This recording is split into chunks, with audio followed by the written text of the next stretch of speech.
On the night Anderson won the first Best Actor award of his life, I was in Milan, wrapping up a private dinner hosted by a luxury jewelry house. Most people step onto a stage like that and thank their director, their cast, maybe their family. Anderson did something else. Before the gold on his trophy had even gone warm in his hands, he posted a wedding photo on Instagram. At first, it was only a close-up. 2 intertwined hands, 2 wedding bands, and a blurred marriage certificate. No caption. No explanation. Naturally, everyone assumed the bride was me. Within minutes, every entertainment site and trending feed was flooded with congratulations. They said the 10-year romance between Vivian Hart and Anderson Blake had finally come to its perfect ending. They praised him as the man who had spent years saying, "The day she says yes, is the day I marry her." At last, they thought, he had gotten his dream. Less than 20 minutes later, he posted a second photo. This time, there was nothing blurry about it. Anderson stood outside a small chapel in Las Vegas, dressed in a dark tailored suit, smiling for the camera. Beside him was not me, but Chloe Carter, the young actress starring opposite him in his newest series. She was 10 years younger than him. A former junior from the Drama Academy. A rising face the industry had been forcing into the spotlight all year. Chloe reposted the photo almost immediately. Her caption was only 4 words. "Forever starts now." Then she published a longer post of her own, painting herself as the girl who had finally fought through every obstacle to claim her true love. By then the internet had detonated. The congratulations vanished and turned into open outrage. No one cared that Anderson had just won the biggest award of his career. No one cared about the speech, the trophy, the headlines he should have owned. They cared that he had lied. That he had cheated. That he had made a spectacle out of betrayal. And then Chloe, astonishingly, decided to mention me by name. She wrote, "People who can't be loved are always the ones clinging hardest to a title they were never meant to keep. Spend enough years acting, I suppose, and eventually you start mistaking fiction for reality." What they clearly didn't understand was this.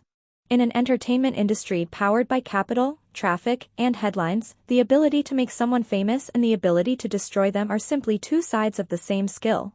When the news broke, the congratulatory post I had prepared for Anderson was still sitting untouched in the drafts of my verified account. My assistant, Mia, stood by the hotel suite door and asked carefully whether we should wait before reacting. Maybe, she suggested, this was some outrageous publicity stunt for the new show. It wasn't an unreasonable thought. North American entertainment PR had become more absurd with every passing year: fake romances, fake breakups, staged paparazzi shots, leaked videos, all of it. But even if this was a stunt, it should never have been built on stepping over me. I checked the time. 4 hours had passed since his first post. No call. No text. Not even one pathetic excuse. It wasn't that he hadn't had time.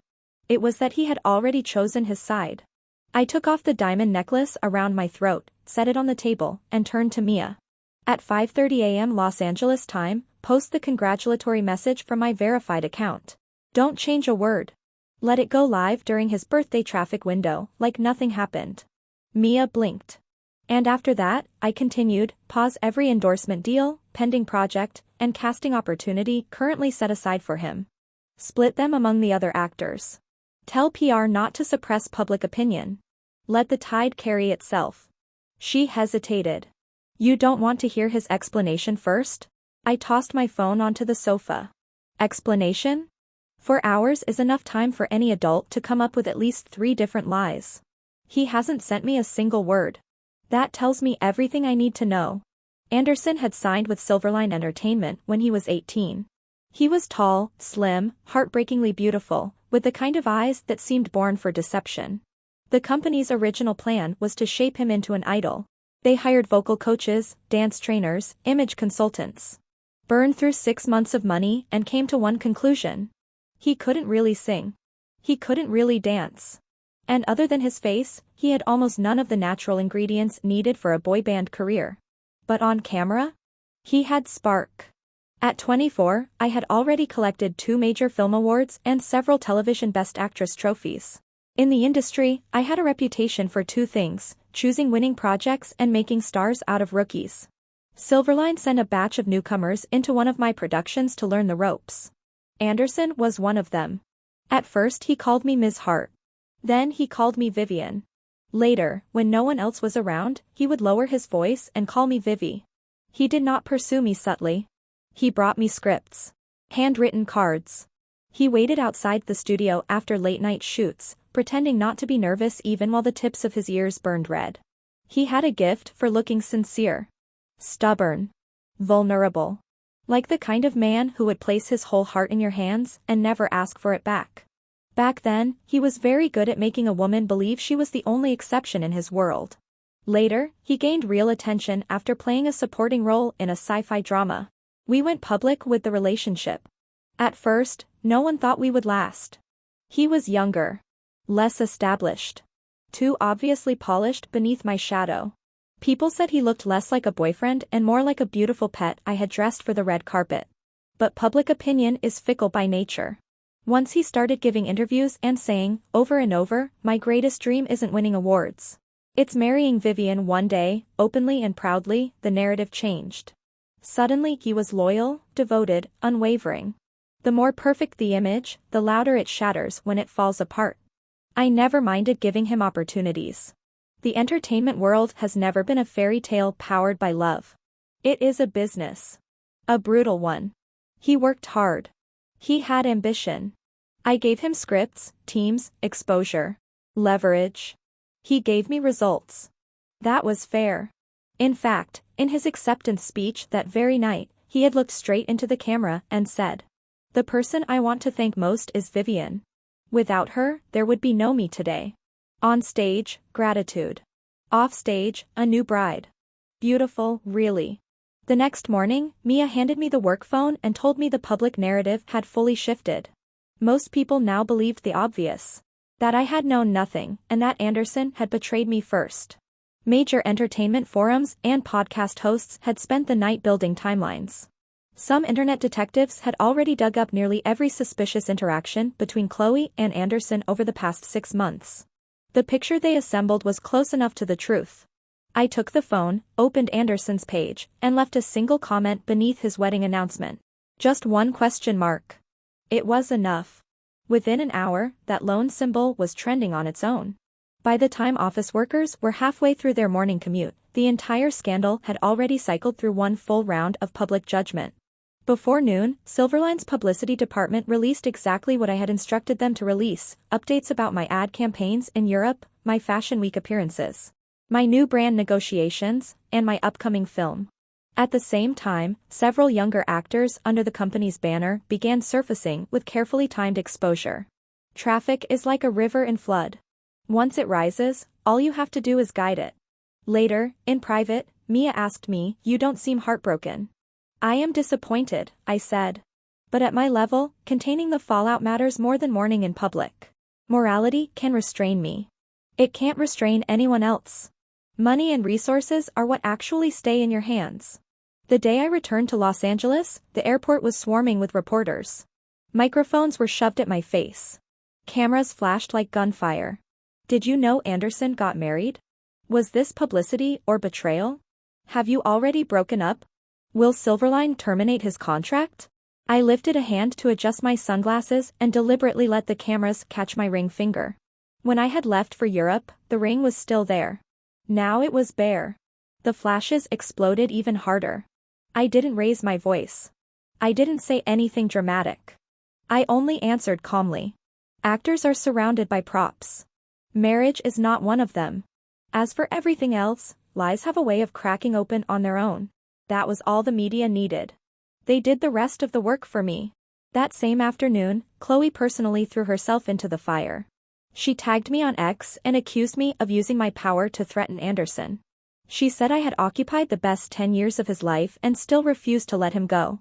She even painted him as a victim, trapped in an unequal relationship with an older, more powerful woman. When I saw the post, the first thing I asked Mia was, "How old is she?"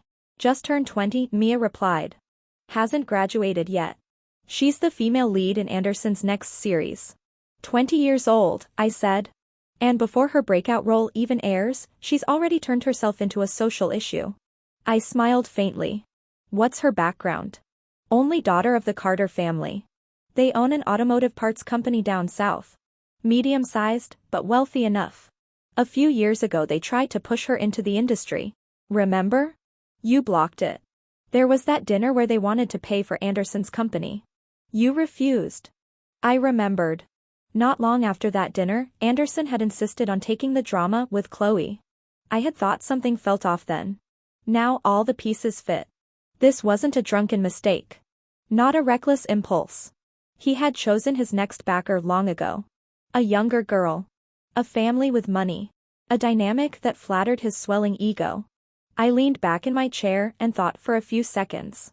Then I asked, half a year ago, that new car fire on the interstate, wasn't the engine linked to one of Carter's suppliers? Mia paused, then nodded slowly. Possibly.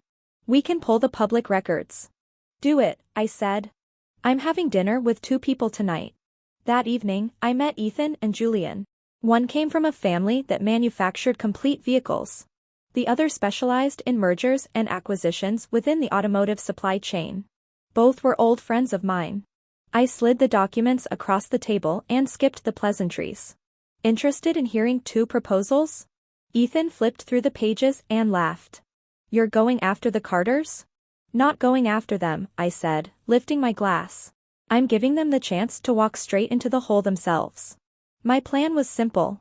The Carter family business had been shaky for years. The rise of the new energy market had already begun crushing traditional fuel engine suppliers. Their company was bound to be swallowed eventually. The only reason they still had the money to keep pushing Chloe into the spotlight was because their cash flow hadn't fully broken yet. So I would give them a rope. And then I would let go at precisely the moment they thought they had reached shore. Ethan would offer them a glamorous cooperation deal, high value, high prestige, the kind of order that makes a declining company think salvation has finally arrived.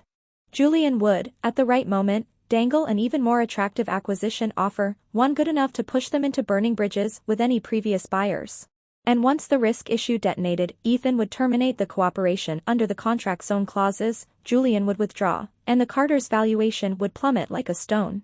In 6 months, I said, they'll be in pieces. When that happens, Chloe won't have money behind her, and Anderson won't have anywhere left to go. Julian raised an eyebrow. So this man really doesn't know what family you come from? Ethan answered for me. If he did, he wouldn't have thrown away a real gold mine for a gold-plated piece of scrap. I smiled. Maybe it's better he's stupid. If he had been smart enough to fool me for life, that would have been disgusting. The plan moved even faster than I expected. Once the Carters received the massive order, they floated exactly as predicted.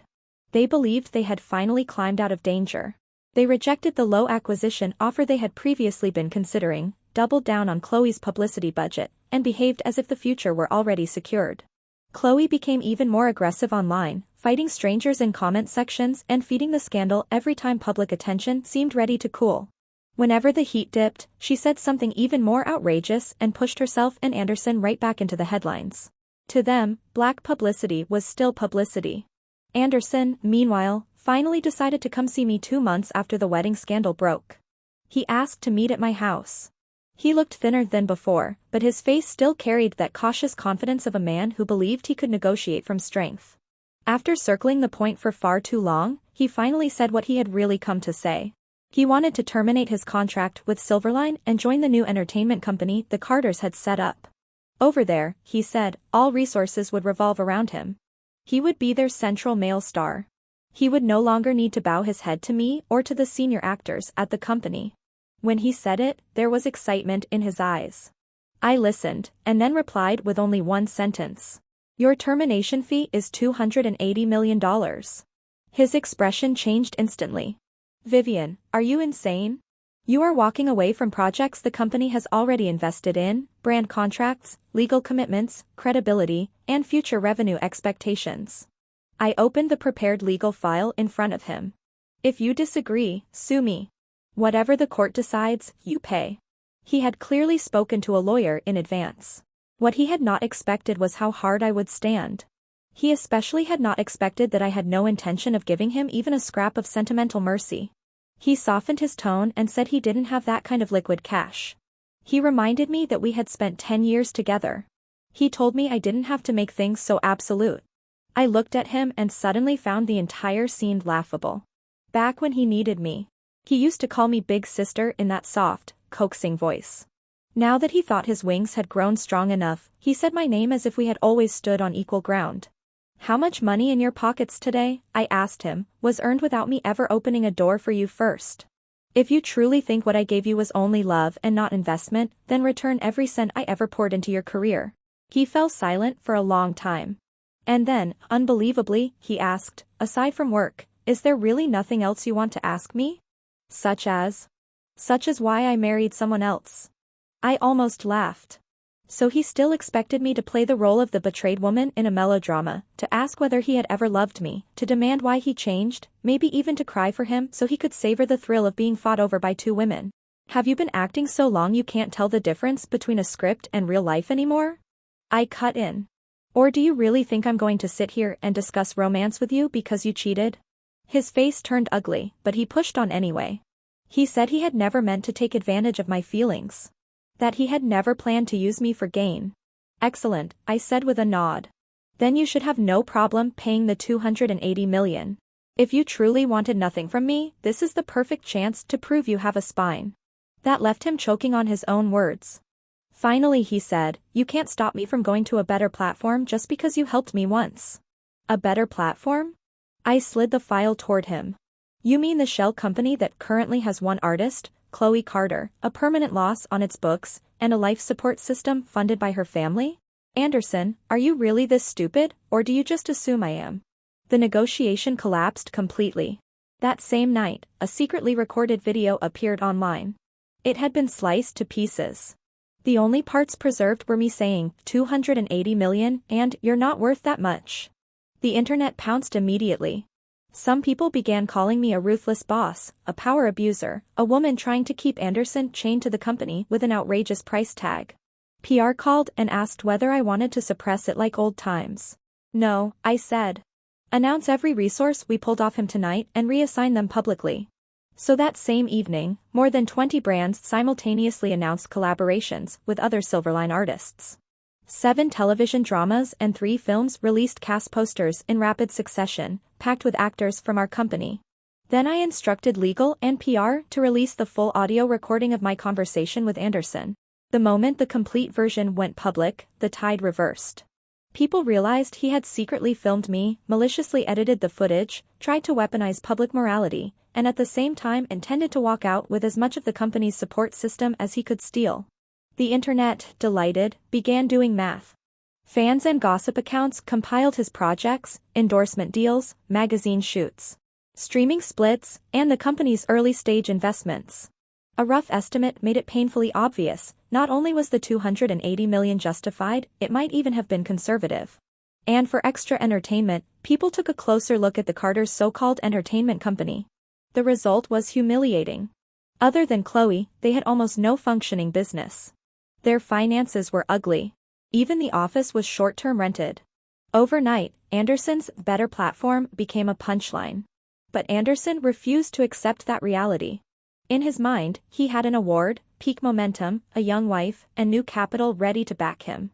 Leaving me and Silverline should have launched him into an even bigger future. He paid most of the termination fee in one blow. The Carters gritted their teeth and covered the rest, gambling on him like a future asset that would repay them tenfold. Unfortunately for him, he had forgotten the most basic law of the industry. Entertainment is never just about what happens in front of the camera. It is also contacts, reputation, commercial trust, risk assessment, capital endorsement. Once the termination statement was released, he acted composed on social media. The comments, however, were overwhelmingly celebratory. People were thrilled that the parasitic ex was finally away from me. He waited for calls from directors, producers, and streaming platforms. 1 month passed. None came. 2 months passed. Still nothing. Scripts that once arrived at his door without effort started shooting one after another, with his name absent from every poster. Eventually he began lingering near studio lots in Burbank, hoping to run into people. With a mask on, no one recognized him. Without a mask, no one cared. He tried phoning directors and producers, only to discover he didn't even have most of their personal numbers. All those business relationships, all those negotiations, all those project alignments, those had never been his network. They had been mine. And Silverline's. He had only been borrowing the bridge. Later, at last, he understood. He was not temporarily out of favor. He had been quietly removed from the game. At the same time, disaster finally struck the Carters. Investigations into several vehicle accidents began surfacing publicly. Components supplied by Carter-related manufacturing lines were pushed directly into the spotlight. Because the contracts already included risk clauses, Ethan had every legal reason to terminate their cooperation. Julian withdrew the acquisition offer exactly as planned. The massive order disappeared. The daydream died. The Carters' cash flow snapped. Their board soon began preparing bankruptcy protection filings. When Chloe called Anderson in tears, that was probably the first moment he truly understood that he had placed every chip on the wrong side of the table. But even then, it wasn't enough. He and Chloe soon turned on each other. She blamed him for insisting on making the relationship public, for pushing the wedding, for fighting with the internet until everything became unmanageable. He blamed her for forcing the marriage, forcing the announcement, forcing him to burn the bridge with me. He said she was the reason he had become a public laughingstock and the reason no one would cast him anymore. Their first real fight exploded inside the villa. By morning, paparazzi had photos of bruises on their faces and scratches on their hands. Less than a month later, they were divorced. It was a little after 9 p.m. when he came to find me. I had just finished working late and was about to leave the company when the front desk called to say a man downstairs refused to go. When I went down, Anderson was standing there in a cap and a mask, only his eyes visible. He looked like a man who had failed spectacularly and still wanted the dignity of looking less ruined than he was. "Vivian," he said hoarsely. "I know I was wrong. Chloe and I are divorced. The contract is gone too. Can I come back?" I looked at him and found I didn't even have the energy for sarcasm. Seeing that I said nothing, he rushed on. He told me all the money he had saved over the years had gone into paying Silverline. He said he had nothing left now. He said acting was the only thing he knew how to do. He begged me not to keep the industry against him, not to cut off every road, not to leave him with no way to survive here. I listened quietly. Then I asked him, "Will you die if you leave entertainment?" He froze. "No," I answered for him. "You have hands, feet, an education, and a functioning brain. What you can't bear to lose isn't life. It's the money, the fame, and the feeling of being admired." His face shifted through several shades at once, but he still tried one final emotional play. "The last 10 years weren't all fake," he said. "Can't you give me one chance to make it right? For the sake of what we had? One chance." I stepped back, widening the distance between us. "Anderson, the greatest mistake of my life was ever bringing you into this industry." His eyes reddened instantly. For a moment he even called me Vivi again, like he used to. It made my skin crawl. "If you didn't have that face," I said, looking directly at him, "you would never even have qualified to stand in front of me and negotiate. I'm the one who lifted you up. So don't ever doubt that I can put you back where I found you. The fact that you tried to play betrayal and opportunism on me is the stupidest thing you've ever done." He opened his mouth, but I was already done. "Disappear from my life," I said. "Or I will make sure there is not a trace of you left in this industry." When security escorted him away, he stopped struggling. The man who had once stood glittering beneath the spotlight, feeding off a carefully marketed image of devotion, now looked like a failed extra who had lost the script to his own ending. A few days later, I went home. My mother was in the garden trimming roses. She casually asked whether I planned to find another man or whether the family should introduce a few suitable marriage candidates for me to consider.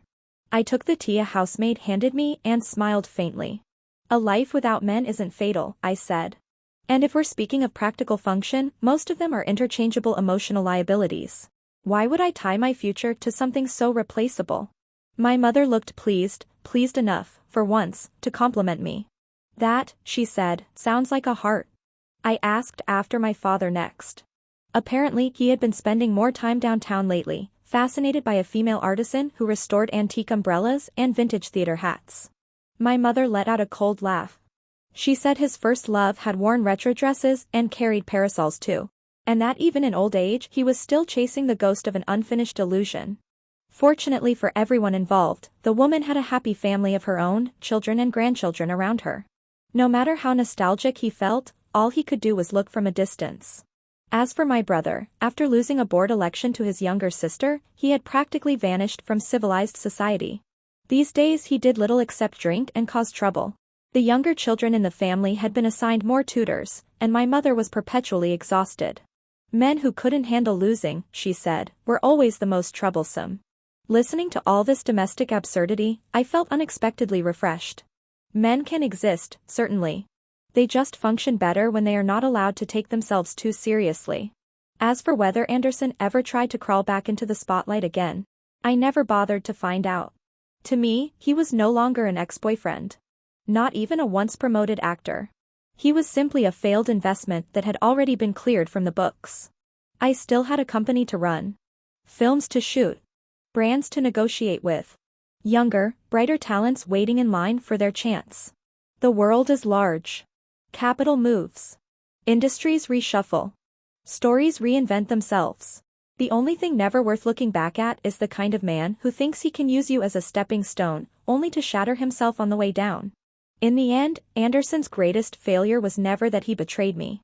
It was that he truly believed that without me, he still belonged at the same height.